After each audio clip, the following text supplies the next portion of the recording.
What's going on? We Are Family Podcast, episode 66. That's correct, right? Yes. Thank goodness it is not episode 67, because I would hate to have to talk about that. Ladies and gentlemen, we have another special guest from 93.7 The Fan, the youngest producer at 93.7, Mr. Austin Bechtold. Welcome to the show.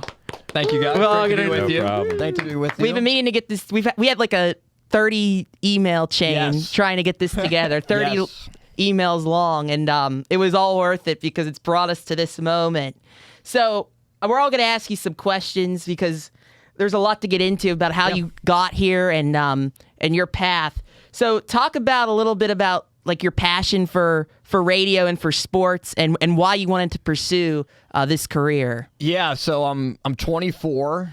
I grew up here, always wanted to live here, always just wanted to do sports here, you know, as you guys I'm sure do as well. And for me, it was instilled in me in a young age going to Steeler games, and my dad and I would go to like 20 Pirate games a year, 13, 14, 15 when they were really good. And what we would always do is just, I guess, by my dad's own sports obsession. Anytime that he would drive me to school, anytime we'd drive to one of my basketball games or something like that, the fan would be on. So I would hear a lot of the guys that I now work with, like Pompeani or Starkey. I'd hear Ron Cook, Pony and Muller when they were switched around in different slots. And we would barely listen to music. It would just be the fan that was on. So from probably, I'd say 12 years old or so, just rattling off stats, watching games, my goal in life was to be on the fan, was to do sports radio and to host full-time at the Fan. And right now I'm a full-time producer. I'm hosting a show tonight, doing a lot of part-time stuff. So it has been pretty much the dream that I have asked for and always wanted that has thankfully been able to come true with a lot of hard work. Yeah, and that's what I want to get into is the hard work part, because I mean, I don't want to say luck comes into it, but like it does come into it as well. Talk about, so you went to Waynesburg, which everyone knows around here. I think Waynesburg and Point Park, as far as like smaller schools, are like the two small schools that people talk about when it comes to broadcasting and journalism. You got your undergrad at Waynesburg, am I correct? Did, yes. And then you went to Penn State. Talk about those experiences a little bit. So little known fact, I actually went to Robert Morris for my first 2 years. Oh, wow. Oh, wow. Okay. Yeah, they're good for that type of stuff. Yeah, they are. Their studio's really cool. A lot of radio and TV stuff that they do. And we were actually just up there Wednesday for the basketball game. It's cool to see a lot of people that I knew up there.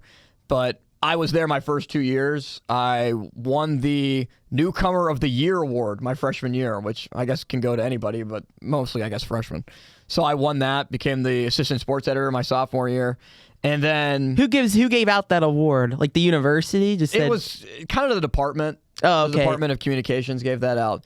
It's a good start. But I knew that my goal was always to do radio, to be at the Fan. I always wanted to write too, which I do for a couple different publications. But I basically asked RMU, and I love the people there, like, can you get me to where I want to be?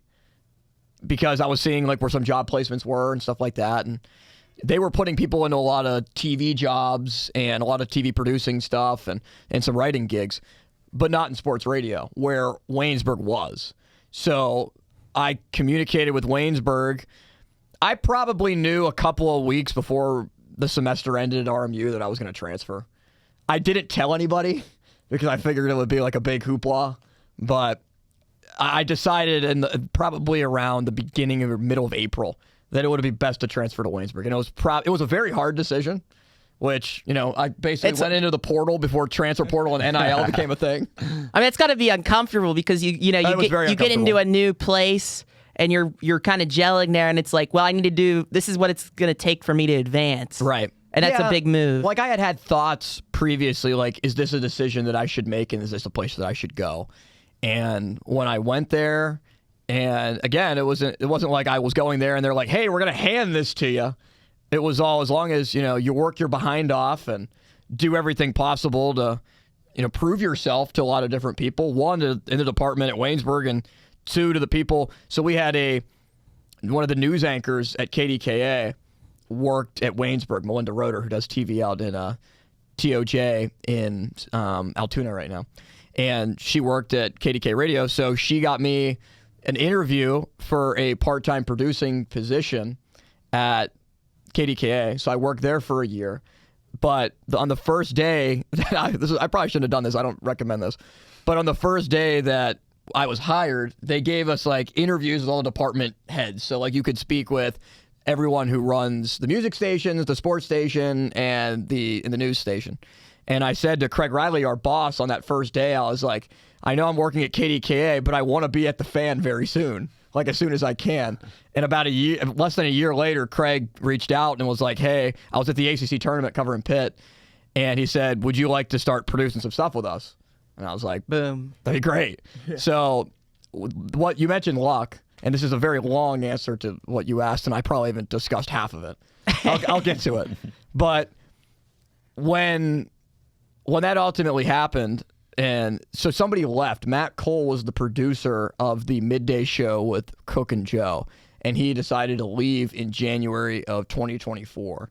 And there was a change on the morning show for the producers, and Crowley went to being one of the full-time hosts during that, right around that time as well, like a 6-month period right before that they were transitioning that. So it opened up a morning show producer spot. It opened up a midday show producer spot, and that's what you're talking about with luck. I was about a year removed from college, producing the morning show twice, producing the midday show twice, and producing the KDKA afternoon show like 2 or 3 times a week. There were times where I would do the morning show on the Fan, take like 2 hours off, and then do the afternoon show on KDKA. Wow. Just because I wanted to stand out, and nobody was going to work harder than I was.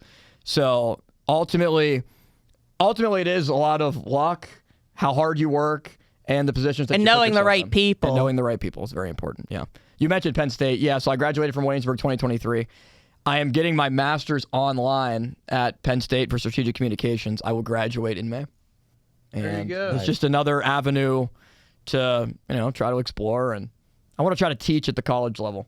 I thought it was cool for like Lanny Frattare was my advisor at Waynesburg, Pirate broadcaster for 33 years.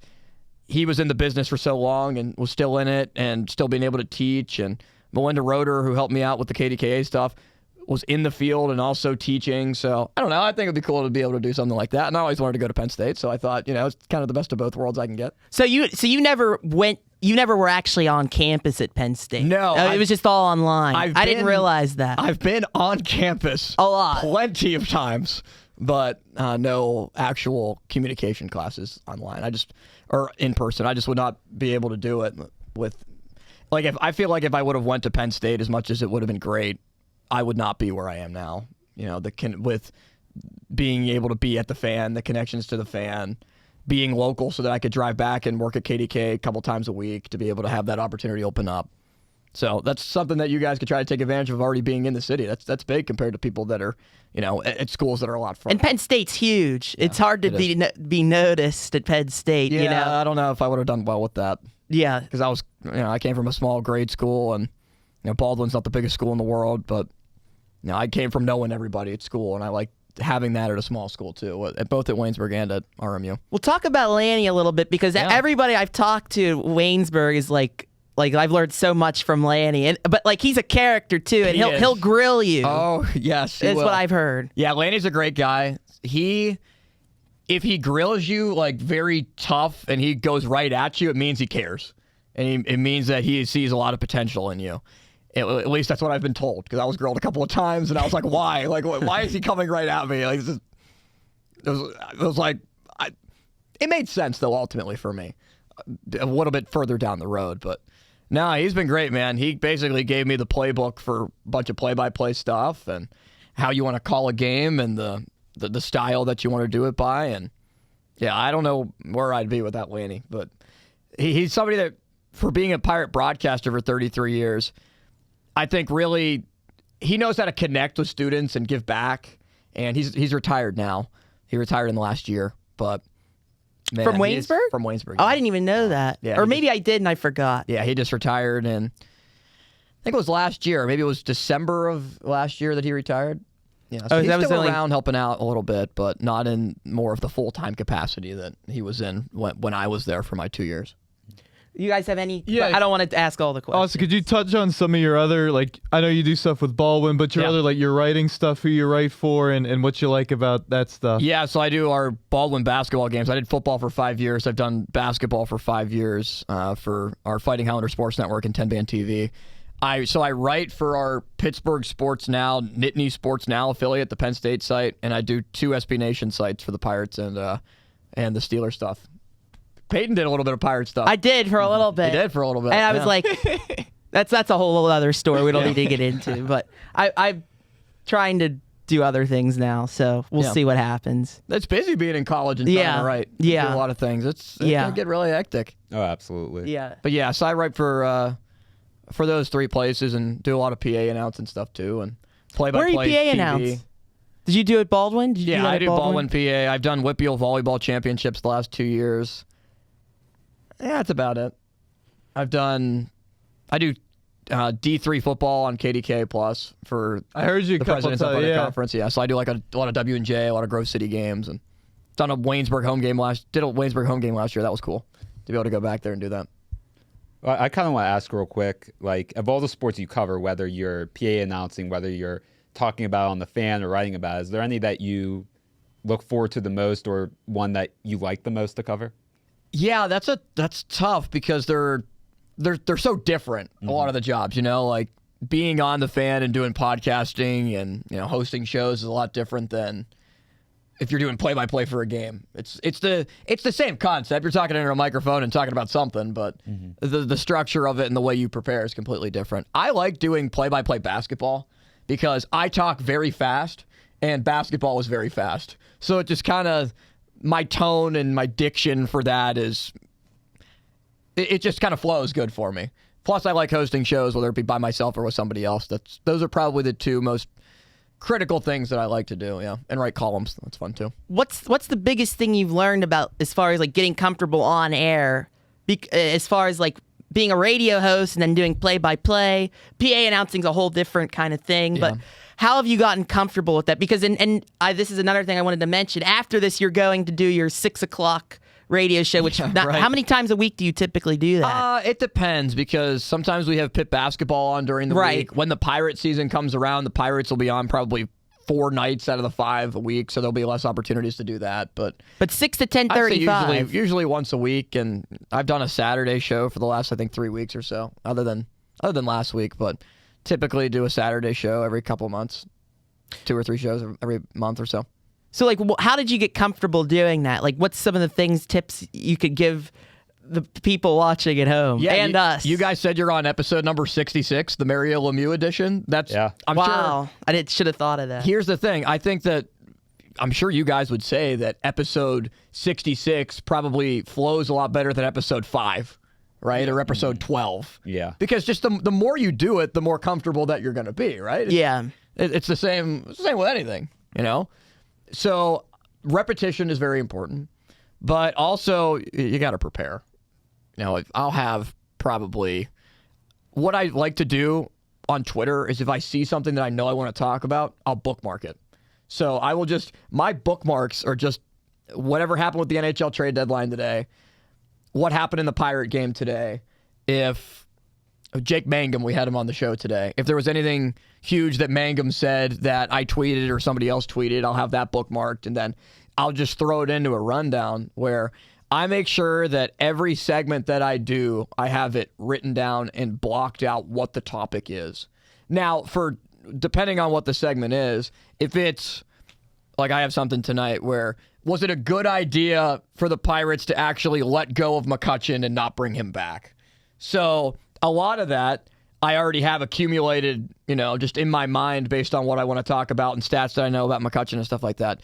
But if there are some things that I know that I just don't know or I'm not 100% on, I'll write it down or I'll pull it up on the computer for me to reference during the segment. So prepare, repetition, and just try to be as comfortable and as calm as possible. That's a big part of it. You can't be, jittery and thinking too much about it. And the first couple of times, I'm sure you are. Like, I'm sure your guys' first podcast, second podcast is probably a lot of thoughts going through your mind. It was the same way for me. The first show, I was so nervous. I was like shaking before I went on. But the more and more you do, the easier it is. That shows you care about it. That Right. shows like you really want to do it. It's Right. something you want to aspire to keep doing in the future. But I want to talk to you about producing. What's your favorite part of producing? Could you just go into what you do in that Day to role? day. Yeah, there's a lot of things that we do with producing because it's not just running the prototypical board here like we have in front of us. It's also podcasting. We podcast every segment. We podcast the hourly segments. We podcast the full show. We write out show notes. So whatever went on during the segment, we'll put it out there. We'll say, hypothetically, like today, 10:05, Jake Mangum joins the show. Jake Mangum said this, and that. Mark Cabali came on the show. What did he say? Or what was this segment about? Stuff like that. So we do that. We also answer the phones and screen the calls to be able to put on the air. We do the chaptering feature, which is naming every segment for people to go back and look at on the app. We post like many videos as well from the show that go out onto the social channels for people to see.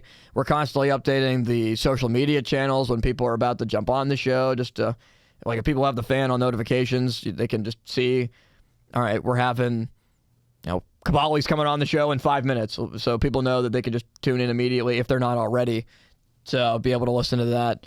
And that is in addition to, and I'm probably forgetting something, that's in addition to what we already do being on the air with some of the guys when we're invited on. So it is a mixed bag of a lot of different things, and the producer role has evolved over the last 5 years because producers used to never be on the air that much. Like when the fan was first a thing, especially in the first, 7 or 8 years, you barely heard the producers. But with our boss, Craig Riley, who was a former producer, he's helped let some of us be able to create an on-air persona, and it's benefited Donnie and it's benefited me. And Crowley was a producer when he first came over before he took over with the morning show. And it's a way to grow your in-house talent, like the Pirates farm system. In a way, I guess. That's a good analogy. Well, I think you guys do a better job than the Pirates farm system. Well, I think Connor Griffin looks pretty good. They did well with Skeens, but that is overall, pretty true. Overall, I would agree. I would agree that the farm system over the last couple of years hasn't been great. Yeah, well, that's we'll get into the Pirates a little bit. I think they're like top 5 now.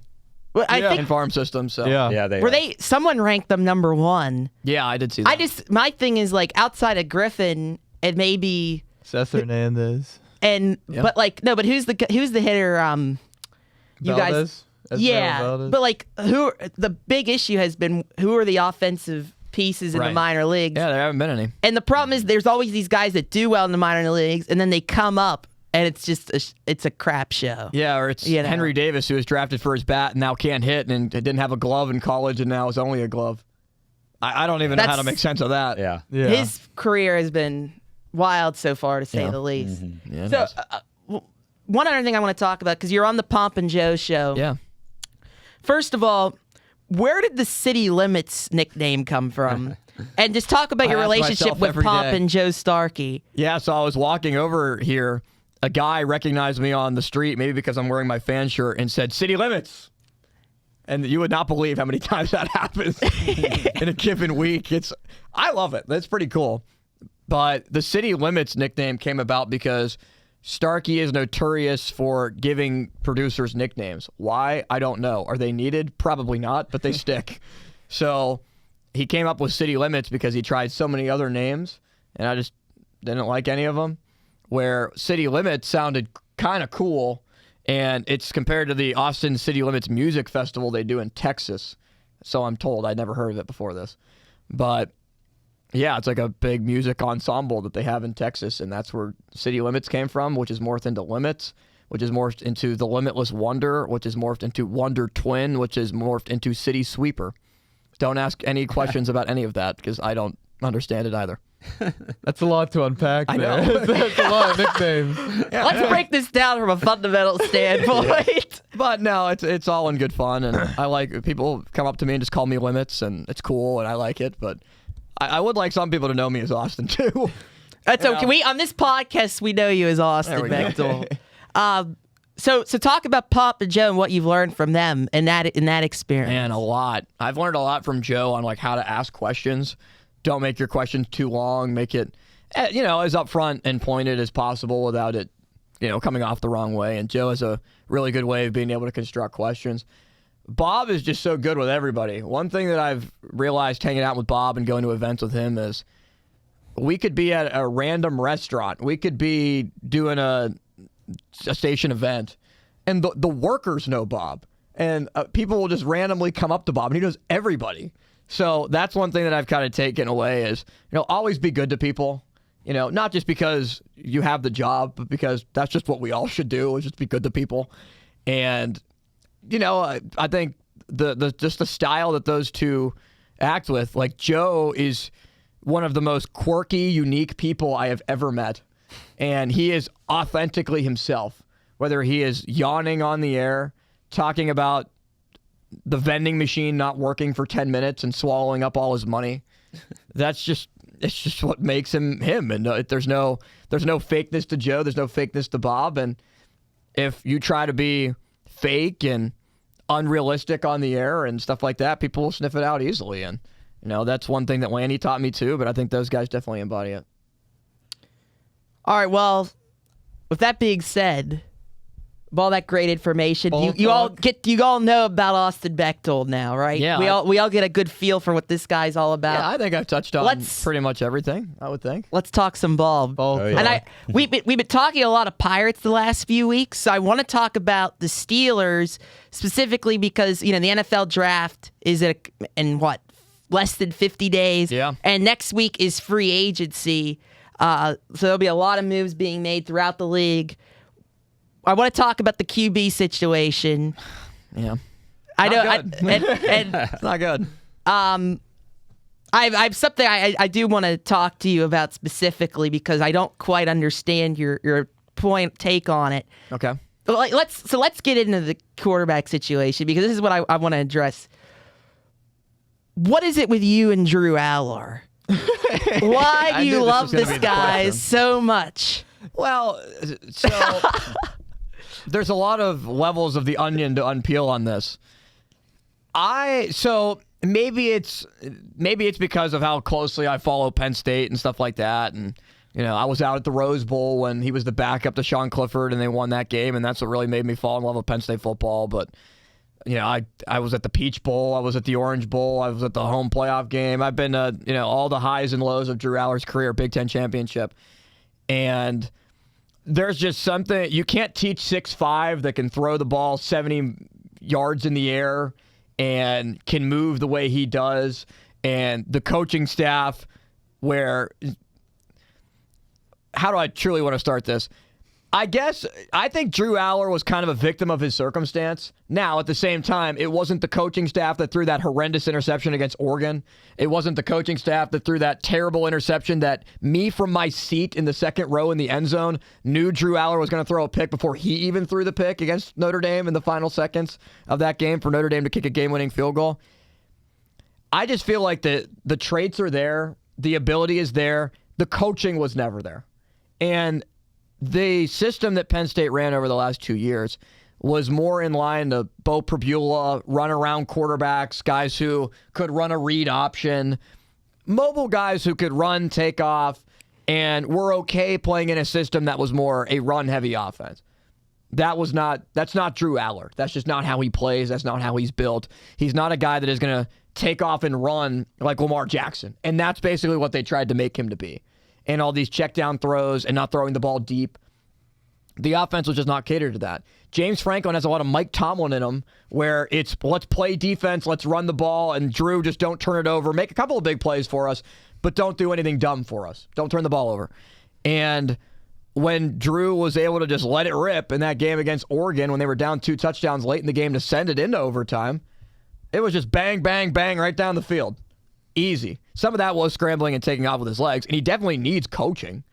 He's not a finished product. Accuracy feels like it's a big issue. He misses some layups.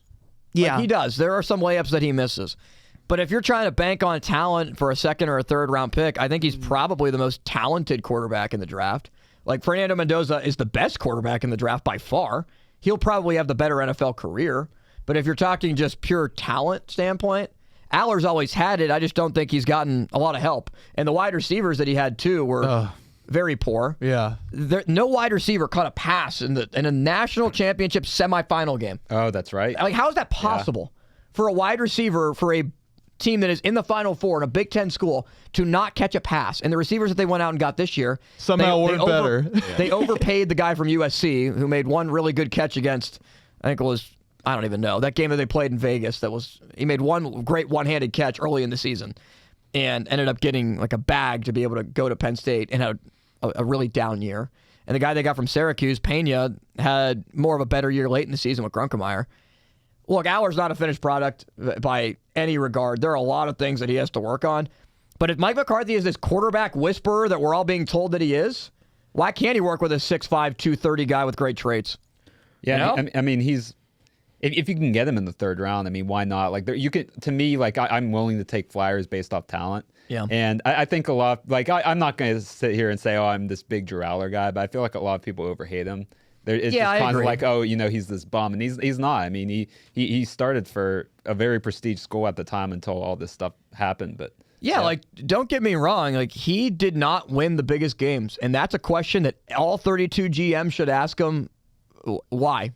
What was it that held you back? And a lot of it was on him, like those interceptions that he threw late in games, or not being able to make big plays, or I think the Ohio State games, the game plans in Michigan when they ran it down their throats 32 times in a row. I was at that one too when Michigan played at Penn State. There were a lot of things there were some things that were out of his control and he was kind of forced to do and put into a box. So again, he has a lot of things to work on, but you're talking tools and traits. There's a lot. I mean, Penn State has had a quarterback development issue for a Ohio long State time. has too, but yet their quarterbacks consistently go in the first round. Right. That's very true. I think How good is C.J. Stroud?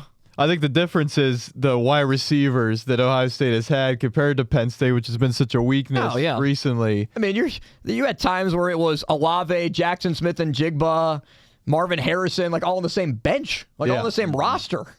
Like, Drew Aller had Harrison Wallace, who went to Ole Miss and did some good things, but do you really think that Trevor Pena and Devontae Ross are NFL wide receivers? I don't. The Ohio State wide receivers go into the league and are immediately the best in all of football. Like Jackson Smith and Jigba, I think, was Offensive Player of the Year? Oh, yeah. Marvin Harrison's a great receiver, just in a bad situation in Arizona. We know how good Olave is. Garrett Wilson. Mm-hmm. To me, though, I remember when Drew Aller came out, and I remember one of his first games was against West Virginia. That was his best game of his career. And I remember that game. I was like, wow. Like, Penn State may have finally figured it out with the quarterback. It's kind of what everybody thought. And you're absolutely right about the traits. But and traits aren't end-all, be-all. But there's a lot of things. There's a lot of things that he has that you can't teach. I just feel like saying that he's a second or third round pick isn't necessarily about him. It's more of how weak this quarterback class is. I agree with that. And to me, like, I wouldn't spend more than a fourth round pick on Drew Aller. Who would you draft ahead of him as a quarterback, other than Mendoza? Well, it's a good question. Like, if you had to make a big board, top 5 quarterbacks, who would be on it? I should have wrote a list. It's so weak. I don't know. I think Aller's probably in the top 5. I think that this he's definitely in the top 5. But I think this guy that comes to mind in terms of traits is that kid from Arkansas. He ran like a 4.3 something. Yeah, but can he throw the ball?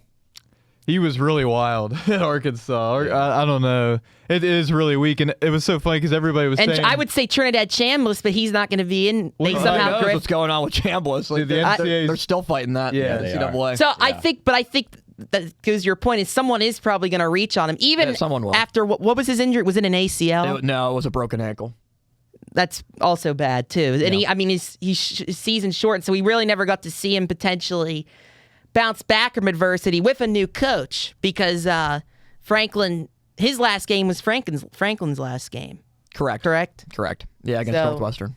Can I ask you about that? What was your reaction to that? Because it's been a while now since then, but to Aller getting hurt or Franklin getting fired? To Franklin getting fired and Penn State waiting so long. It ended up working out in the end, I think, with Matt Campbell. I think that was a slam dunk hire. Yeah, the coaching search was one of the biggest I don't even know what the correct word is. Disgraces. No, I don't know about disgrace, but it was just a big cluster is what it was, because you just kept seeing name and name and name and name come off the board. And I thought Curt Cignetti, before he went on and won the national championship, but at the time with Indiana, like what is Indiana going to be? Nobody knew that they were going to, in year 2 with Cignetti, go on and win the Natty and go undefeated and stuff like that.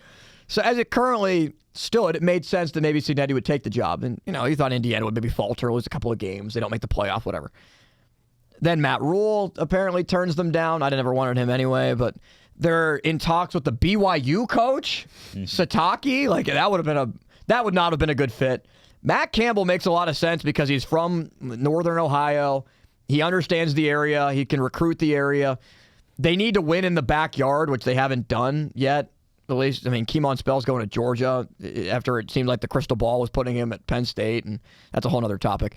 But for me, Franklin, with his record against top 25 opponents and top 10 teams, I think he was 1-11 against Ohio State, like 1-7 against Michigan. He never beat Oregon. He had that loss against Notre Dame.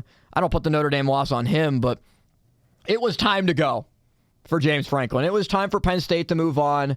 Franklin, I guess, wanted a contract extension. It was reported by a couple of different people out there as well after the semifinal appearance, and Penn State didn't want to do it. So it seemed like the writing was kind of on the wall if the season fell apart. For me, this year was about two things. Either you win the national championship and it's hunky-dory and you give Franklin whatever extension he wants, or you have to move on from James Franklin, because this roster was so talented where if it didn't get the job done and it didn't get over the top, he was just never going to get it done. So it was the right decision to move on from him, and I think Campbell's a good pick. I like Matt Campbell a lot. They're lucky they fell into him because they were running out of options. So here's what I thought. So initially, I was very against Frank. I'm not a Penn State fan, but we're a Pitt podcast. Yeah, I know. But I was really against it because I just felt like it was a rushed, premature decision. Yeah, and especially like throughout the coaching search. Like, everybody names were, like you were saying, these names, you keep hearing them, and it's like, no, they're going elsewhere. I think Matt Campbell, to be quite honest, fell right into their laps. No doubt. And they Pat Kraft got very, very lucky. He did. And now I think it's a great situation. But as it was unfolding, I just felt like, who's going to be better than what Franklin's done at that stage? Because Penn State, are they going to win? Because they're second tier to me right now as a program. Ohio State's, the Michigans, the Alabama. Yeah, they're not in that run yet. But can they be? Do you think? Well, yeah, they definitely can. They were in the national semifinals a year ago.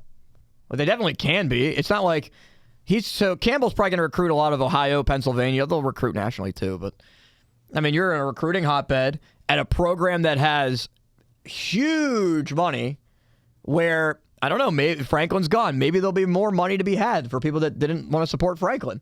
Maybe there's not, because maybe some people didn't like the decision to move on from Franklin and hire Campbell. But by a lot of the reports saying that there's going to be $30 million spent on like just the roster, like $13 million on the staff. It's a lot. There's a ton of money that's just out there where I thought Franklin was a good recruiter, but just not a good in-game coach, which is evident where they were always in games against good teams but could never beat good teams in the third and fourth quarter. We feel the same way about our coach, but on a much smaller scale, obviously. Because, my hot take is that if I was running a program and I had to pick between one of those two coaches, I would rather have Pat Narduzzi over James Franklin. Wow. I think Pat Narduzzi is a better game coach. I don't know about that. James Franklin's a better recruiter, but that's interesting. Well, but he had more resources. He had twice the amount of resources. Yeah. So you think Virginia Tech? Do you think he can put Virginia Tech on the map in the weak ACC? Yeah, because you mentioned it, because the ACC is so weak. Mm-hmm. So Virginia Tech's going to be good because he recruited well. I think it was like a top 30, top 25 recruiting class that he brought into Virginia Tech. They'll be fine. Partly that's because just the ACC isn't that good. Yeah. But he'll bring Virginia Tech back to some relevance that it was many years ago. But I think it was the right move. They had to do it. James Franklin was there for 12 years. If he wasn't going to get over the hump, when was it ever going to happen? with a roster of like all returning players. When your quarterback was back, your two rushers were back, where Kaytron Allen broke the rushing record. You bring back 4 starters on the O-line. Your best middle linebackers come back. Your corners are mostly back. Your star safety's back.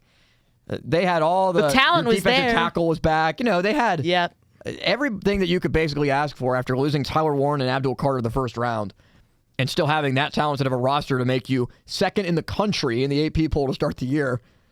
It all fell flat on their face, and that's why Franklin was let go.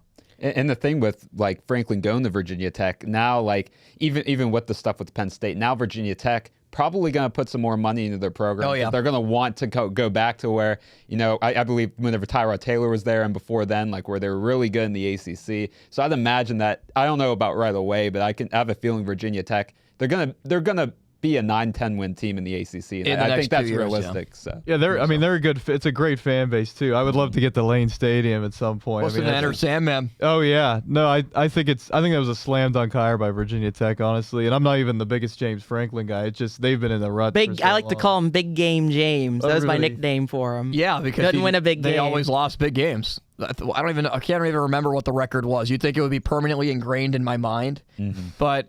Wasn't it like don't just forget about 21 against top 20 teams or whatever? I don't know. I'm trying to block it out. Well, so going back to the quarterback class, the guy I was drawing an Arkansas kid. I kind of pulled that out of my ass. I got to be honest, because I was like blanking on quarterbacks. He had that great run in the 40 too, and I was thinking about in terms of athleticism, he's one of the top guys. But like, I don't think he's a serious even top 4 rounds kind of guy. Yeah. But again, teams will reach. Hey, if the Browns reached for little Dylan Gabriel in the 3rd round, they definitely anybody can go, and it can happen. So the guy that I really like. Peyton's going to say the Steelers should reach for Alabama quarterback. Nope. I'm not first round picks. I would not want to take Ty Simpson at 21. If I actually like Ty Simpson because I think he did a lot with an average O-line, and they couldn't run the ball. Like, they literally could not run the ball all year at Alabama. Similarly, now they had even less success, and they had a much worse of a coaching situation, was Garrett Nussmeier at LSU. Mm-hmm. I would rather take Garrett Nussmeier in the 2nd or 3rd round than Ty Simpson in the 1st. I agree with that. I really, really like Nussmeier. I think he's tough. Like, he stands in that. He reminds me of, a Matt Stafford in terms of, I'm going to stay in the pocket. I don't care if I get hit. I'm going to make the throws, because he got abused behind that LSU offensive line. Yeah, he did. In terms of I don't want to draft a quarterback in the 1st round, but if there was a guy I wanted in the 2nd or 3rd round, it would be Garrett Nussmeier. And there's a connection there with Mike McCarthy, because he used to coach with his dad or something, I believe. Wow. I don't know. Nussmeier. Yeah, that's correct. But I would be in favor of maybe trading back, and then if Ty Simpson's available, you take him later in the 1st round. But I mean, if I thought you didn't want a quarterback in the 1st round, Peyton. But they better not. No, if they trade back, if they were to trade back and get Simpson, and you get some value, but I wouldn't hate it. It's still your first pick. I think. The thing is, you have to keep you have to keep drafting and getting guys at that position until you figure it out. You can't be just because you failed with Kenny Pickett, you can't be completely gun shy about it. You have to keep. I mean, some people make the argument, draft a quarterback every single year until you get it right. But not the 1st round with Ty Simpson. Yeah. I don't like that at all. I think they should go receiver. I think that as of now, that's where they will go. But yeah, this class is not it. But I would take, obviously, you take Mendoza, Simpson. I would take Chambliss over Aller, and I would take Nussmeier over Aller.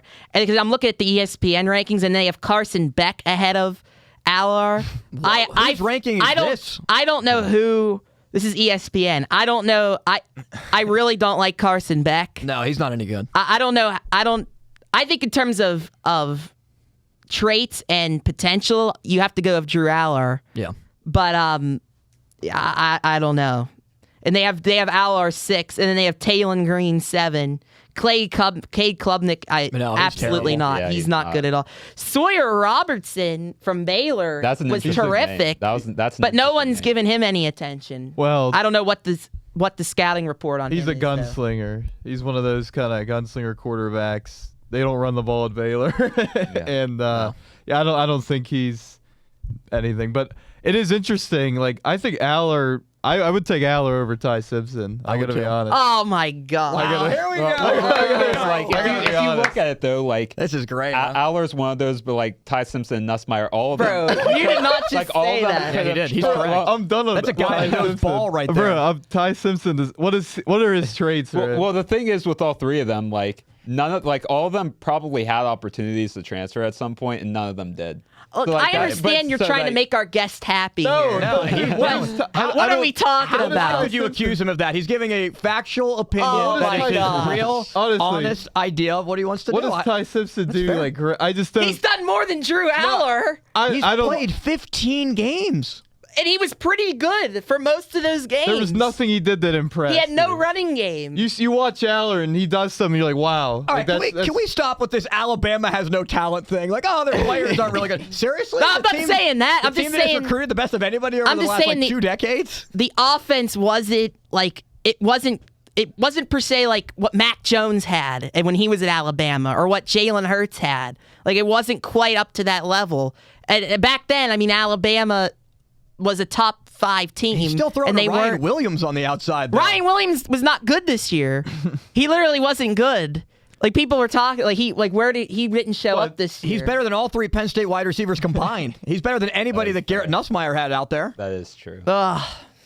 Oh my I goodness. just think like Aller, like you talked about the traits, but it's just like you watch him play and it's just different than like a Ty. I just don't. He's smaller. He's less mobile than Aller somehow. I don't know, man. Drew Aller glaze on this podcast. I never thought I'd see the day. It's all about the like. You could see the vision with Aller, you know. Like you could develop if you get a Mike McCarthy that it can be that quarterback whisperer. And it doesn't mean as much, but he's the perfect locker room culture builder type of guy that can lead a huddle and can lead a team. Ty Simpson's So you're not a saying leader. if Ty Simpson, I'm not saying Ty Simpson isn't. if you're saying Ty Simpson and Drew Aller are both available in the second round, you're take taking Drew Aller. I'd take neither actually, but I would take Aller Oh first. man. Yeah, I would. I would take my Aller over gosh. Simpson. I would go Mendoza 1, Aller 2, Nussmeier 3, and Simpson 4. Oh, And I mean, I do like Nussmeier though. I like Nussmeier a lot. He was also a kind of a victim of the circumstance of his coach getting fired. And Right. Yeah. him always constantly being hurt, and his offensive line being awful, and was getting beaten up play after play after play. He was hurt all year. And he waited played his through it. turn. I mean, like he was in his 4th year in college before he started, right? It's like, and then he could have had opportunities to transfer elsewhere. I'm sure. Yeah. 'cause I would take Nussmeier in the second or third over Simpson. I think in terms of value standpoint, All right, well, it's what's different with that? because Aller, he did nothing impressive to me. He's Right. never been impressive. That's you Other can't than the say big that. throws on occasion. Okay, Peyton, he's been terrible. Let me ask Peyton this question. Would you rather have Drew Aller or Will Howard to be your quarterback? We'll go down the Will Howard road right now. I see something here. I'm not watching if they were picking between those Well, two. you have to have a choice. You are Omar Khan. Oh, you are my morphing gosh. into Omar Khan's body right now, Peyton. And you have to decide. You are telling Mike McCarthy, this is your quarterback next year. Drew Aller or Will Howard. That is who is going to start. What do you say? I first slapped myself in the head you slapped 5 yourself in I the say times. we're winning 5 games. No, Which might not be a bad idea because then the next year you'd get Arch Yeah. Manning. and we've been arguing. Yeah, that's or been our Dante stance. Moore. But He's really thinking about it. He Yeah. just doesn't no, want to say is this it. assuming we Holding back. draft Drew Aller? Like he's already on the Correct. roster. I mean, I know what I would. Well, do, you have I them. think. You have them battle it out. You'd have to see who does Again, better who in is your camp. starter. I mean, if Today, Drew who's your Aller starter? did better than Will Howard in camp, then you give the ball. You give it to Drew that's Aller. not the That's question. a cop out. That's The question is today. As of today, today is March right. 6th. As of today, 9 p.m. with Will What would you Howard say? getting a lot of advice and mentorship from Aaron Rodgers, I would go with Will Howard today. Okay. So my question to you is, do you say Will Howard because he won a national championship?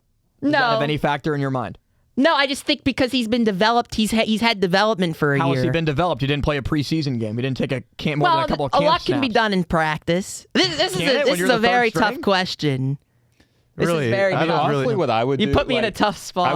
I would start Will Howard the first half of the year just so that you can make sure Aller is 100% healthy and ready to go. Yeah. And then I would start Aller the second half, no matter I what can't the believe Steelers' record is. this is a Because scenario. like, what's the worst that can? I mean, what's the worst that can happen? Like, you State of start the both Steelers guys. QB. I know, this is sad, right? You like for the Steelers, there's no worst case scenario unless they're mediocre again. Like, All right, well, let's talk about some real quarterbacks. Who are we looking Real at in free quarterback. agency Oh, or nobody. through trade? Nobody. I said on the air on what was it, Tuesday night, that I would be intrigued by Kyler Murray just because you're paying him the vet minimum, and if he's not any good, you could just cut ties and wipe your hands clean, and you can still draft a quarterback because that would assume that Rodgers is not back. Kyler Murray's your starter. If you want to let go of Mason, you can, and then you just have Drew Aller and Will Howard battle it out for the backup spot. And you could. Is it hard to just develop worried- two young quarterbacks? Yeah, but. If they'll be mediocre with Kyler Murray, Yeah. and then they'll be like, we're going to do this another year with him. Like, I'd rather have another year of Aaron Rodgers than Kyler Murray. I think Aaron Rodgers right now is the better player. He could throw it. He can read the defense better. I think he's the better player. But you know you're getting 1 year of Aaron Rodgers. Is this a team next year that could win the Super Bowl? No. No. So then why play Aaron Rodgers? Aaron Rodgers Because is that's only not good- how the Steelers operate. They always think they can win the Super Bowl. Well, that's true. But if you are... This is not Peyton Manning on Denver, where his defense is so good and his wide receivers are good and they have a running game. Where Peyton Manning, as long as he just controls the game as a game manager, can win you the Super Bowl. The Steelers have the highest paid defense that is very average. Below offensive average. line with big questions on the left side of it. Is Broderick Jones ready for camp? Omar Khan doesn't know. Who's their left guard? Who is their... They don't have a wide receiver under contract other than DK Metcalf. Unless you count Roman Wilson, who I like a lot, but They don't seemingly count Roman they Wilson. don't count Roman Wilson. They don't Yeah, count good point. Calvin Austin's a free agent. MVS is a free agent. Thielen is going to retire. he's done. So you have nobody. Yeah. You have nobody. That's not the. So this is not a team that is going to but if you win the Super Bowl next year. And Aaron Rodgers coming back will just put them back to 9-7, 10-8. That's why I think you draft a mid-round guy. You see how it plays out and hope you hit lightning in a bottle like a Russell Wilson in the third. Aaron round. Rodgers elevated that offense with a bad offensive coaching staff. I agree with that. With not a lot of weapons at the wide receiver position. If they can fix that, if they can get guys around DK Metcalf, and I think Mike McCarthy's obviously an upgrade as an offensive coach over Arthur Smith. Yeah. I mean, I think there's potential there, but again, is it going to win you a Super Bowl? It's just like I don't know. It's a really tough spot. I can't stand Kyler Murray's attitude. Like, I just don't think he's a good locker room guy at all. Like, playing the video games and not being focused on the tape. Like, I can't. You're 5'9". Like, No, just I because get you're that. super athletic, like, you can't read the field. Like, and your passes are always getting bad at the line of scrimmage. It's just like, I feel like if we get Kyler Murray, they're going to view it as like a 2 or 3 year thing. And I'd rather have what I'd one be more year nervous of Aaron Rodgers. That's my take on it. But if they draft a quarterback like Ty Simpson, then they're definitely committing at least 2 years to That it, is true. which means I they mean, will yeah. pass on a quarterback in 2027. If Simpson's their guy in the first round, there is no chance, I think, that they draft a guy in 27 in the first round. They're not going to pull an yeah. Arizona I agree. Cardinals and draft Yeah. Josh Rosen and then go back to Kyler Murray. Yeah. Occurrences like that rarely happen where you draft a quarterback back-to-back years in the first round. Well, I just wouldn't do it. you find Malik Willis enticing? I don't. No, I think Not even a little bit. I'm getting like a feeling of Matt Flynn where he Boom. had those couple. That's my you know, call. and Well, they that's were tough. both on the Even though- Packers. yeah, and they're different quarterbacks, but like, I don't know. It's just a weird. So Malik Willis had one game where he threw 4 touchdowns against the Ravens, a battered up Ravens defense that didn't even make the playoffs. Matt Flynn beat up, I don't even know what team it was, but threw 6 touchdowns in that final game, got himself a big contract in Seattle, and never saw the field because Russell Wilson beat him out. Well, the athleticism with Malik Willis is off the charts. It is, but then again, why was Kenny Pickett drafted 2 rounds ahead of him? Steelers. I don't know. Steelers and Malik Willis. Well, but Malik. See, the He problem is the Steelers never had an offensive coaching staff that could develop a quarterback, and now I feel like they do. Well, at the same time, I agree with that overarching point. But look at Minnesota and J.J. McCarthy. Kevin O'Connell's a great offensive coach. He won 13 games with Sam Darnold. J.J. McCarthy is just awful. Right. Like that's But I think Malik Willis has much more potential. I mean, look what he did with an Is he? offensive coach. But at I least think so. with at least with a good offensive coach, Malik Willis did something. J.J. McCarthy, that's not the case. Yeah.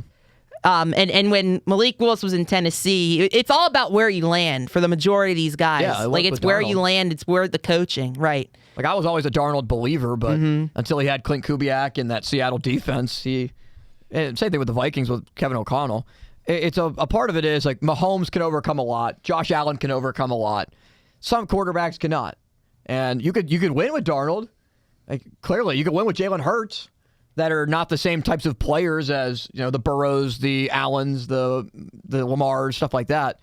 But you need a lot of things around you to go right. And Malik Willis, if he signs a big contract with the Jets where everything goes someone wrong, is going to overpay for him, and I just feel like the Steelers won't do that. And I agree with that. But honestly, if you're the Steelers, like I know he won't do this because his market's at its peak right now. But if Willis was willing to sign a 1-year deal to where he's going to start a full year and try to chase a bag after, then I'd be like, okay, Steelers, why not? But if you're going to commit him to 3 or 4 years, I just can't do it. No. I just can't. No. And I like Malik Willis, but like you guys are saying, it's a couple game sample size, and he was really good in that stretch, but you need to see a lot more consistently. But I do think there is more promise there with Malik Willis. Just the overall skill set, the running ability. And he was never known as a passer, and he made some throws. Like, I know it was against the Ravens, and their defense was what he did terrible. against the Bears' defense was also bad. Yeah, but that was a big environment in a big game. Like, that was impressive. And they should have won that. Green Bay had such a weird year last year. But the Steelers are just, and it's felt like for so long, because it has been so long, just this quarterback purgatory. It's so frustrating. It's not going to end until you find a first-round quarterback. But they didn't, because they didn't have a back. They didn't try to draft quarterbacks in Big Ben's final few years. They didn't try to prepare for the situation at all, and that's why we're here, the same situation 5 years later. Yeah. So I wrote down on the way here all the positions the Steelers need to address. So.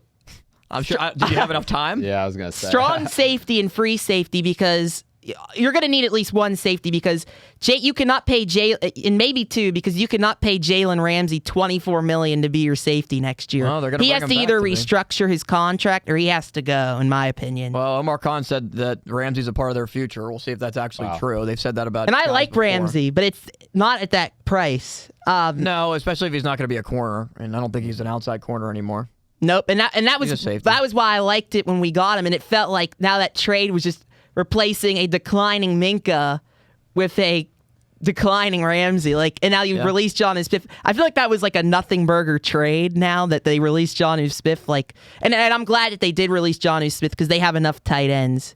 That was an Arthur Smith move, and yes, it was. It was just that was such a dumb trade on both sides. The Steelers, it was reported that the Steelers are interested in a Minka reunion. I don't know if you guys saw that. He would need to be cut by Miami for that to happen. Well, they're cutting a bunch of players right now. But if you draft that's too much money in the safety position. So you may need two safeties, but I'm assuming they're going to need one because they're going to keep Ramsey. Yeah. Running back, who's going to come in and be the two-back guy with Warren? Caleb Johnson. No, I don't think so. That was a bust of a pick. I guess it depends what you do with Gainwell if he leaves, but I think he might leave. Offensive line, left tackle, left guard, both need fill in my opinion. Dylan Cook. No. In fact, I think they should cut Broderick Jones. Cut Broderick Jones. Cut him. Wow. Cut him. I mean, who knows how long it's. I mean, he might not even be healthy. The last time we heard from he may not even be healthy. I don't know. Left guard, left tackle, left guard. You may need a second cornerback. You do need a second cornerback. Well, James Pierre though was excellent. I thought you didn't like James. I hated him, but 180. It is a full 180 for me because James Pierre was one of my least favorite people. James Pierre can be your backup corner. I'd be fine with that. Mm-hmm. People are going to get hurt. Middle linebacker, even though they won't admit it, they need middle linebackers. Patrick Queen is not good. Nose tackle, Keanu Benton is not a nose tackle. No, he's at a 3-4. He's not a nose tackle. The middle of that defense is a big issue, and obviously you need quarterback and you need wide receiver help. So two receivers. What's your first priority, Austin? If you're the Steelers next week in free agency, quarterback is always number one, but there's nothing out there that I like, so it'd be wide receiver. Does Alec Pierce want to come here? He'll probably sign somewhere else. or whoever gives them the most money. And if the Steelers are really going to give Alec Pierce $25 million after I'd giving be DK shocked. Metcalf 30, Yeah. they're going to spend $55 million just on their wide receivers. It would make me really happy to see them spend considerable money on offense, unlike defense. That would be nice. Yeah. But no, they'll probably end up getting a borderline 2 wide receiver, whether it be a free agency or a trade. Maybe they trade for Brian Thomas. That would be An idea? something. Go get Christian would be Kirk. good. Because not only do they need to draft receivers, I mean, you need to sign guys. But I do think that the receiver problem can be solved in the draft just because we see so many of these first, second round talents become good right away where you don't have to spend big on a wide receiver. And you already did that with Metcalf. And they have so many big contracts that I think are huge mistakes. And that is a huge issue. Yeah, they do. What I would do personally, because the rights from center to right guard to right tackle, you're so young at the offensive line, go out and spend on a big time left tackle or left guard and get that veteran guy who can be the anchor here for the next 3 or 4 years. I know Rasheed Walker from Green Bay. I would give as much money as he wants and have him be the left tackle. Solve that problem. You don't have to worry about Broderick Jones anymore. That's what I would like to see them do first and foremost. But that's going to be a tough get. But there's some guys, some good tackles, some good guards that they can get and spend money on, and just have a veteran presence on the line because Samala was that guy, but he clearly declined this year. Yeah, he did. And they need help at both positions, where I don't think you can go internal with Spencer Anderson. No. I don't really see that at guard. And, Dylan Cook played well, but I just think that's kind of it's too small a sample size for me to really believe it. So maybe they do draft high in that spot. They have a first, they have a second, and they have 3 thirds. I would imagine that they're going to pick maybe 2 wide receivers, maybe a quarterback with those picks, and then you have 2 more left, and a corner is probably going to be one, and then maybe it is an offensive lineman with those first 5 picks. Well, I kind of want to go to the wide receiver thing again. Honestly, if they could get Brian Thomas Jr., and I assume they wouldn't have to spend a first-round pick, especially, his production last year. Probably not. And then you draft a first-round receiver. All of a sudden, DK Metcalf now can get more space because it felt like he was just all alone out there, even with Calvin Austin supposedly being trouble for some cornerbacks to cover him. But, either way, I feel like you have now I think DK Metcalf can finally have a good year with the Steelers if you grab all these options, so. It's a good point. I just can't believe we've gotten this far in, and Peyton hasn't mentioned the Pirates yet. Well, let's get into it then. Oh, there we go. Honestly, I was so surprised. It's been an interesting off season, and I just feel like I wanted to touch on the Steelers because we haven't. But I don't know. Do you have any thoughts?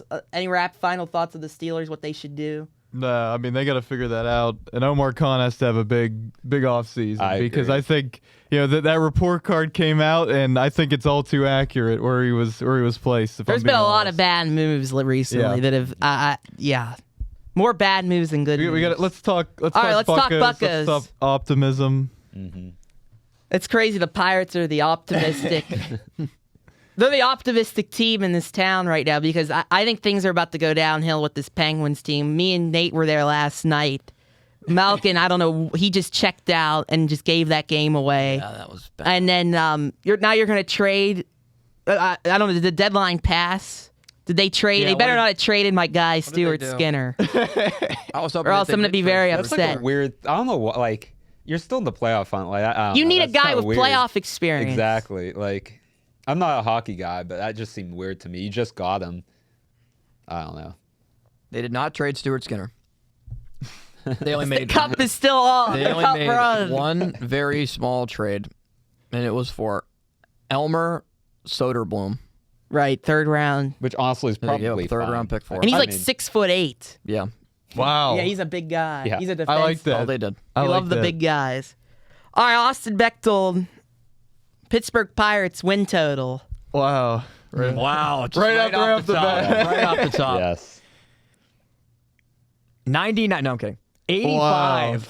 85. That's what Pony said. said. Yeah. Was it? Yeah, That's it what was, Pony yeah. said. Yeah, I'm at 85 for the Bucks. They needed to add a third baseman, and they didn't do it. Yeah. And they still didn't add a 5th starter, which Yeah. I think Hunter Barco can eventually be that, but they probably want to give him more seasoning in AAA. They significantly improved this team. where I think that we're not talking ourselves into this team being good. The product on the field indicates that they're going to be good.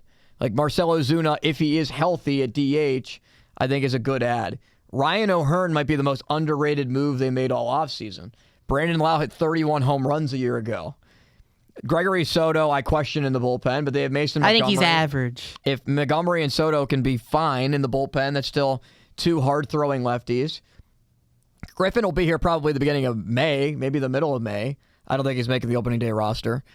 And the way that you've constructed your lineup, is Brian Reynolds really going to have a worse year than he did last year with career lows in most categories? Not. I don't think so.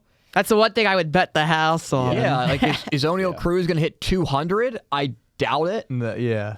Probably going to hit better than that. He's going to have lineup protection around him. Right.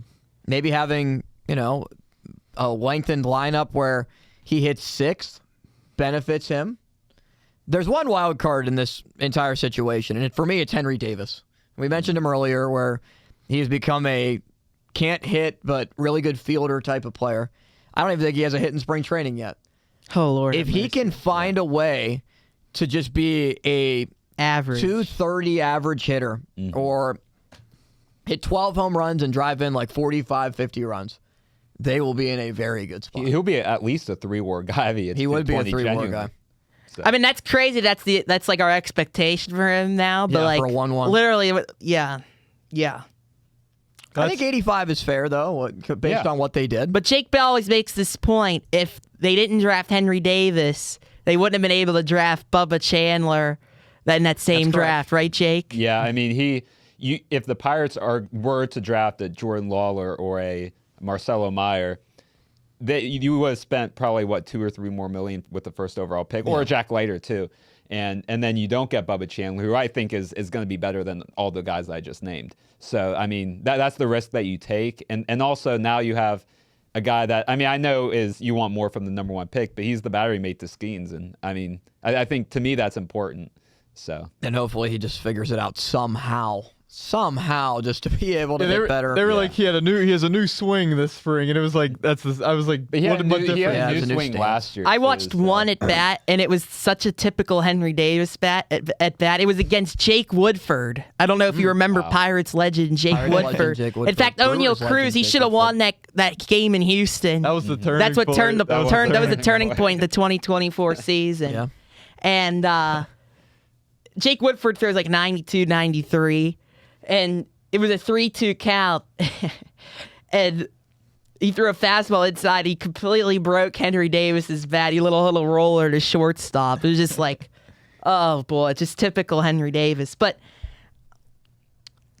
Pony brought up a good point, and it's a concern for me too, because yes, they've addressed this lineup, but they have lost a good amount of depth with this pitching staff. Yes, they have. And especially with the bullpen, trading David Bednar, I would feel a lot more comfortable about this bullpen if you had David Bednar as your closer and Dennis Santana as the setup man. I agree. Now you have Dennis Santana who's the closer. He's not really a strikeout guy. And you have Isaac Mattson as your setup man. And believe me, we love Isaac Mattson, but like he kind of came out of nowhere. Like Gregory Soto, we feel is kind of average. Like the back end of the bullpen behind Santana feels very up in the air right now. And then you look at the starting pitching, you have Skeens and Keller, right? Skeens, as long as Skeens is healthy, you're going to have a pretty good rotation because he just provides so much value.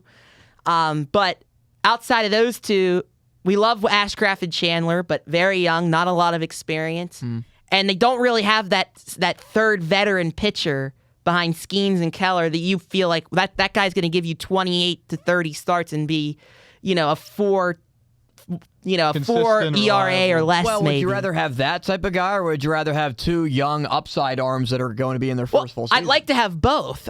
That's what I'm saying, and I feel like they could have addressed that, and they really didn't. Yeah, they should. You could have got Jose Quintana. I agree with that. Well, here's the thing about Quintana.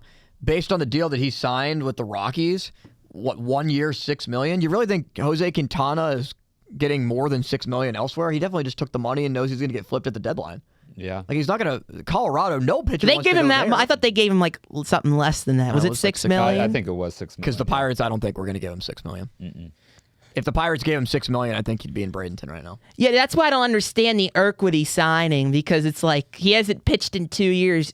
I think there's some, I mean, obviously he's proven to be a good pitcher, but he hasn't pitched in 2 years. He's not a left-handed starter. He's probably not going to even be built up to be your fifth starter. It's kind of like, what's the plan there? And then we keep going with this idea that Carmen Mlodzinski is a starter, which is the most. I mean, we've been complaining about this for a long time on this podcast, among many things. He's not, and they prove it themselves when they pull him in like the fifth inning or the third time around. He can't get through. He's not a starter. Yeah. Nope. He can't get through the line. And he's so good in that like 2-inning role. He'd be such a great seventh or eighth inning guy. He could be a very high leverage. Yeah, it just doesn't make sense. He's a super reliever type player. Yeah. That's just who he is, which is fine. And so the Pirates did make a mini trade. I don't know if you've talked about this much, Austin, or not, but we're not very happy about it. This Kyle Nicholas deal? Because we've always liked Kyle Nicholas. He's wild, and that's been an issue, but like the potential to be a back-end guy has always been there, and I feel like he's a guy like they should just keep working with. And you flip him to a division rival for a guy who hasn't even hit 10 home runs in a minor league season. Right. What was the point of that? Well, I think they didn't see a spot for Kyle Nicholas on the major league roster. I don't know. Was he out of options or not? Could you send him back? That's a good question. I think he had one more option left, technically. That could be a part of why they decided to move on from him, because he's good buddies with Jared Jones and Skeens, too. So Yeah. And I liked having that depth in the minor leagues with him, like someone you could bring up. I will remember Kyle Nicholas in Paul Skeens' debut, walking in like 3 consecutive batters. We were there. I was there. Yeah. Yep. That's how I found out who Kyle Nicholas was. Well, in the second half of that season of the 2024, he really came along. And I'm like, this guy can be a high-end reliever. And then they start him out in AAA, and we're like, why? He was terrible at AAA, but they had to bring him up eventually, and he was terrible in the big leagues. And it's just... He's got a lot of upside and potential, but it's just... I just feel like he's going to be in Cincinnati, and he's going to be good. I kind of see it as the opposite of the Dari Moreta trade. Well, didn't they trade Kevin Newman for Dari Moreta? Yeah, straight up, yeah. And Moreta was pretty good here, but why did we get rid of Dari Moreta? They cut him. I don't know why they moved on. But like, it's weird because like initially I was like, what? Like this makes no sense. Why would they? And then he couldn't sign anywhere except now he has to go overseas, which I thought was weird. I'm like, how did no one else want Dari Moreta? So maybe they know something we don't. But he was good when he came back last year. He was. I thought he was going to be a high-end guy, high leverage reliever for us. So big bench. I have concerns about this bullpen and this rotation. But as long as Paul Skeens stays healthy and Dennis Santana is the guy that he's been, like I think everything else will kind of figure itself out. But there is but you have to give and take. You had to improve this lineup one way or another, and they went all in on that. They didn't even, and normally the Pirates are like, well, we need to have good defensive flexibility. They didn't even care about the defense. Doesn't look good. Doesn't look good this year. But even when they've prioritized defense, right, it hasn't been good anyway. So what's the point? We just need bats. We just need bats. Yeah, take the bats and let the defense come as it may. Because Key Brian Hayes was not any good at offense. He was good at defense, and what did it win them? Yeah. Not enough. I mean, all the defense has to do is make the routine play. Like, I'm not expecting them to cover every single inch of the outfield like the 2015 Royals, but like they just need to be decent. What a pull, the 2015 Royals. That was a great outfield. And the Brian Reynolds moving back to left field, I think, is a very smart move because he was much worse in right field last year, in my opinion. He was than he ever was in left, though. I feel like he could be serviceable in left field. Like we don't need him to be great. Just if he makes the regular plays, and it's fine. Like, but his bat just has to play much better this year, and people won't talk about it as much. Well, I think people are going to talk about it if balls are getting peppered into left field and Brian Reynolds isn't making plays or isn't tracking the ball. But yeah, I guess it's tough. Would you rather have him or O'Hearn out there? Left, I'd probably still rather have Reynolds. Yeah, I'd rather have Jake Mangum out there in a perfect world. Yeah, Brian Reynolds should probably be your DH. And you have Mangum as your left fielder. We were saying move Reynolds to D. I remember early in offseason we were saying, why don't we move Reynolds to DH / first baseman? Yeah, you're not going to end up doing that with O'Hearn now. And Horowitz. Yeah, plus Marcell Ozuna. But that's probably where he's going to end up at some point, is as a DH. Reynolds. Yeah. Well, maybe next year. Since you mentioned Horowitz, Peyton, like that's something we talked about for a while. Finally, Bart's taking ground balls at first base, which is something they should have done last year. Because he hits well against lefties, and you need the right-handed option at first base because Horowitz can't hit lefties. I mean, you might as well put Jack Sawinski out there against lefties. It's the same deal. So, No, also, rest in peace. I have a question. So you mentioned Connor Griffin. You don't think he's going to be on the opening day roster? No, I don't. Do you want him to be on the opening day roster?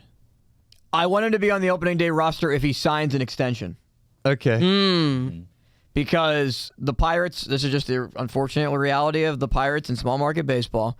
I think they benefit better from Griffin being down for a couple of weeks, just like the Cubs did with Chris Bryant. Get that extra year of control. I know it would go away if he finishes top 2 rookie of the year. Maybe he doesn't. Maybe is Cade Horton rookie of the year eligible this year? No, I don't think he was. so, yeah. He pitched a lot. Okay, but J.J. Weatherholt is. I think he's going to be excellent. I'm very excited for him. So maybe Weatherholt wins it. Maybe somebody else finishes second and Griffin finishes third. Maybe Griffin has a really good year, but it's not top 2 rookie of the year level. And you get that extra year of control. And he doesn't sign an extension. I think it's worth it to the Pirates, and this is something that it seems like everyone on the fan disagrees with me on.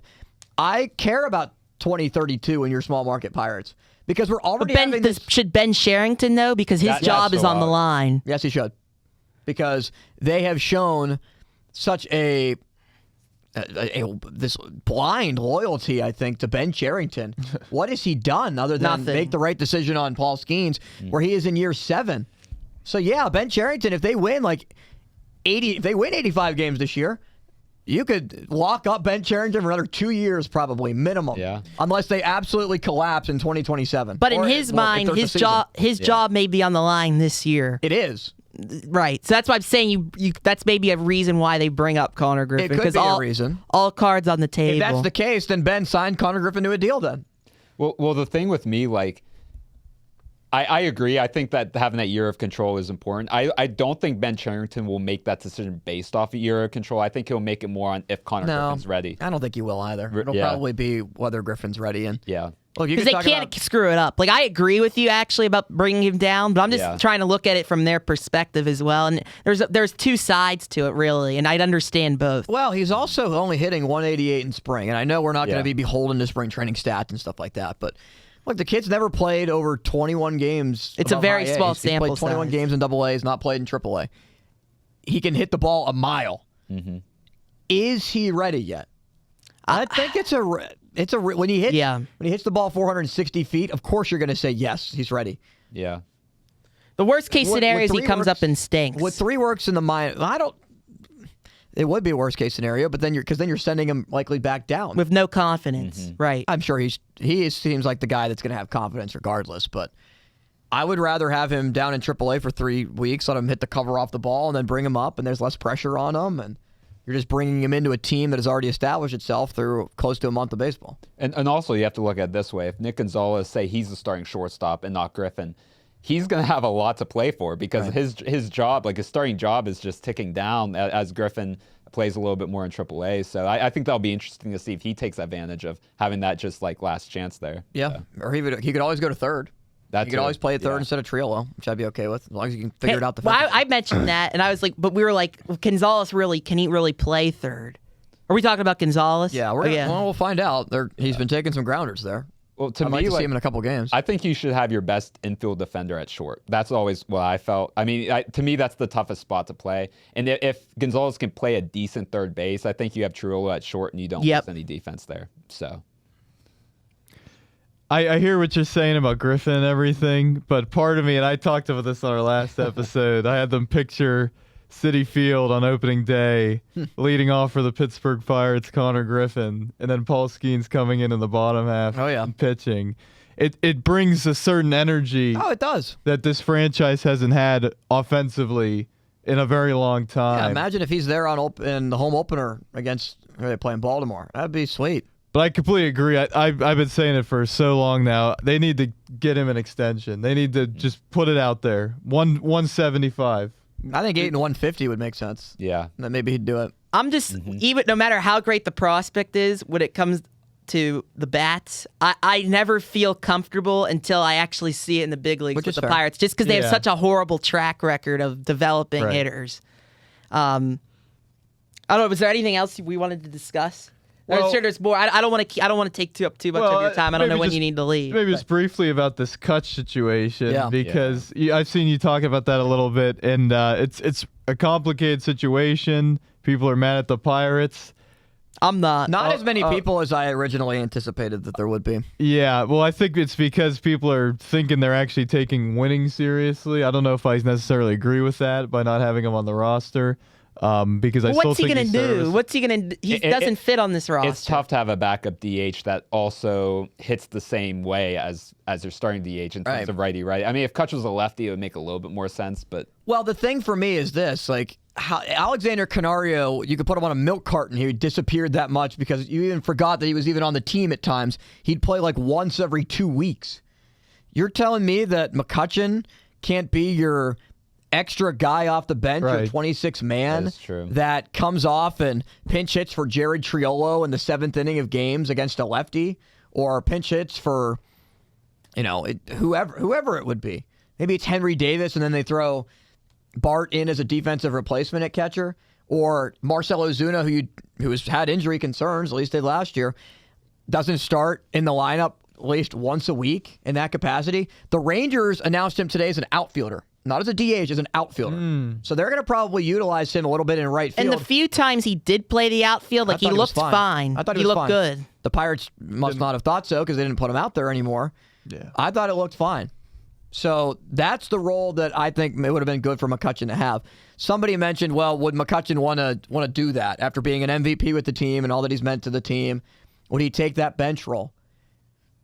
It's either that or you go to the Rangers and you're a part-time DH. Like, what would you rather be? At home as the 26-man barely playing, but you're on what was believed to be a winning Pirates team, or go to Texas and play for the Rangers and platoon with Jock Peterson at DH? He chose the Rangers. Well, I think it's noticeable because it's not like he chose the Rangers because the Pirates didn't choose him. Right. But he didn't have any other options. He literally said, I watched his interview today, he literally had no other options. He literally signed a minor league deal. Like, I think it's noteworthy that there wasn't much interest in him at all. No, there wasn't. And that's surprising. He was still an average to above average hitter. Like, he still gave you good at bats.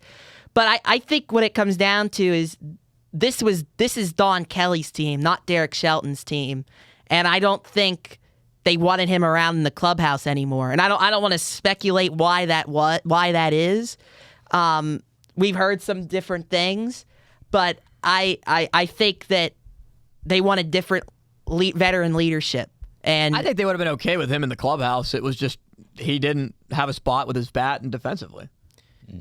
That's kind of the way I thought of it. Maybe you guys heard something differently than I have. I just think, because Bob Nutting would have wanted to bring him back. Like, it wasn't we didn't want to bring money.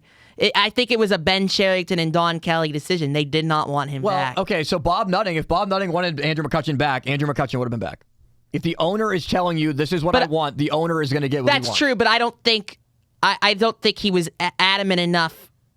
Like, I think Sherrington and Kelly kind of probably talked to him and was like, we don't really, and he was like, okay, like, this is your team, like, do what you want. I don't know. Because he only signed for like under $1.5 million. It's not like money was a big deal, like the $5 million contract he got the last 3 years. And that's why I just don't think he was wanted. I think that's true. He just wasn't wanted. Which is unfortunate. I think it's sad just the way that it ended. They should have been transparent with him and told him in like September, like, hey, we're looking to move in a different direction, or even in October. Give him that. Let it be.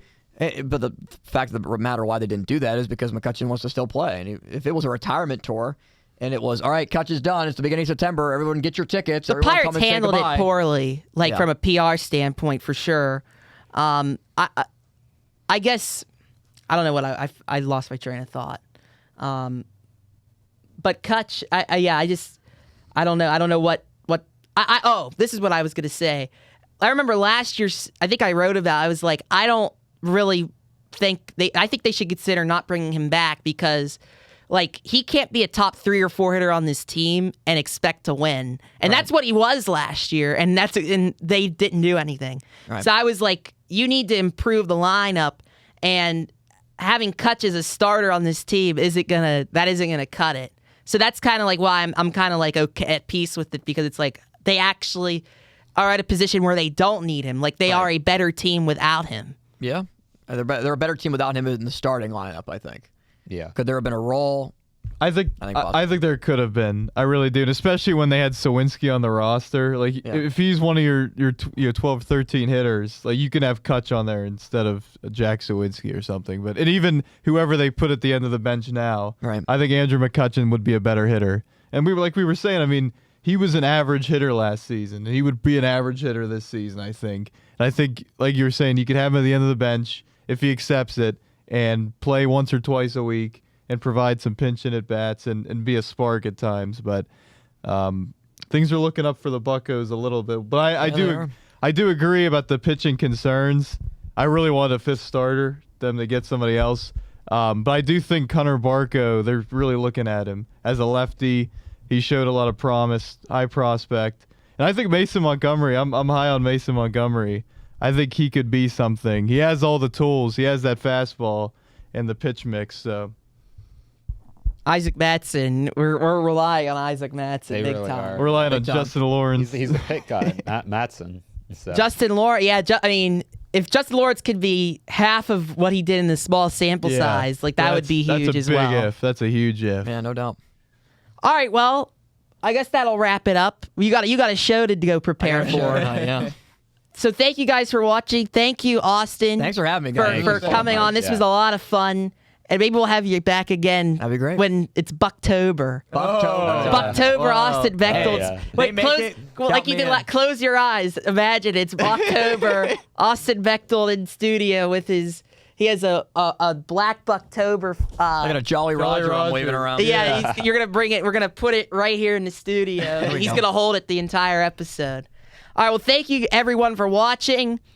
Check us out on YouTube, X, TikTok. Our descriptions are in the what do they call? Our handles are in the description. Jeez, oh man.